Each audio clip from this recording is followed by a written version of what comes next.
Gādā man taisnību, mans Dievs, un izved galā manu prāvu pret nesvētiem ļaudīm.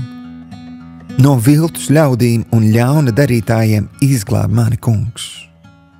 Tu taču esi mans stiprais Dievs, kas sargā. Kāpēc tu novērsies no manis? Kāpēc mans gājiens, lai norit skumjās un ienaidnieks spaidos?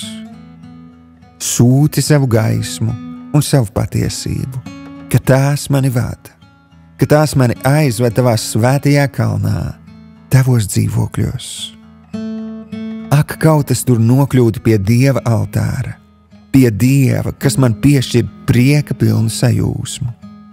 Tad es gavilētu un ar koklēm tev pateiktos: Tev, Dievs, ak, mans Dievs! Kāpēc tu esi tik izmisusi mana dvēsele un nemiera pilna manī? Cēri uz Dievu, jo es viņām vēl pateikšos, savam glābējam un savam Dievam.